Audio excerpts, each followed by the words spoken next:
কুষ্টিয়ার খোকসা উপজেলায় ক্ষুদ্র ও প্রান্তিক কৃষকদের উৎপাদিত কালো তিল আন্তর্জাতিক বাজারে রপ্তানির মাধ্যমে কৃষকের আয় বৃদ্ধি ও ন্যায্য মূল্য নিশ্চিতকরণ এবং উৎপাদী সংগঠন ভিত্তিক কৃষি ব্যবসার নতুন দিগন্ত উন্মোচনের লক্ষ্যে মতবিনিময় সভা অনুষ্ঠিত হয়েছে। জাতিসংঘের খাদ্য ও কৃষি সংস্থা ও রপ্তানিকারক প্রতিষ্ঠান শশী অর্গানিক ফুড লিমিটেডের সহায়তায় আয়োজিত অনুষ্ঠানে সভাপতিত্ব করেন সারা বাংলা কৃষক সোসাইটির সভাপতি রীতা ব্রহ্ম। এ সময় বক্তারা বলেন, উৎপাদিত সংগঠন ভিত্তিক কৃষি ব্যবসা ক্ষুদ্র কৃষকদের জন্য টেকসই বাজার সংযোগ তৈরির একটি কার্যকর মডেল।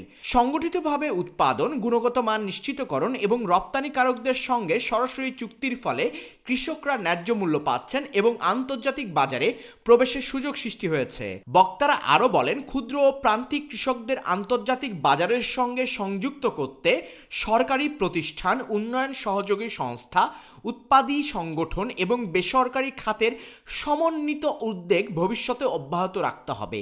এই মডেল দেশের অন্যান্য এলাকাতেও সম্প্রসারণ করা গেলে কৃষিপণ্যের রপ্তানি বৃদ্ধি এবং কৃষকের আয় বৃদ্ধিতে গুরুত্বপূর্ণ অবদান রাখবে। অনুষ্ঠানে প্রায় 150 জন কৃষক, সারা বাংলা কৃষক সোসাইটির সাধারণ সম্পাদক মোহাম্মদ ওবায়দুল হক, রপ্তানিকারক প্রতিষ্ঠান শশী অর্গানিক ফুড লিমিটেডের প্রতিনিধি মোহাম্মদ ইসমাইল হোসেন, 3টি উৎপাদনী সংগঠনের নেতৃবৃন্দ, সরকারি কর্মকর্তা, উন্নয়ন সহযোগী সংস্থা, স্থানীয় জনপ্রতিনিধি ও গণমাধ্যম কর্মী অংশগ্রহণ করেন। কুষ্টিয়া থেকে মোশাররফ হোসেনের পাঠানো প্রতিবেদনে আসাদুজ্জামান শুভ, চ্যানেল এস।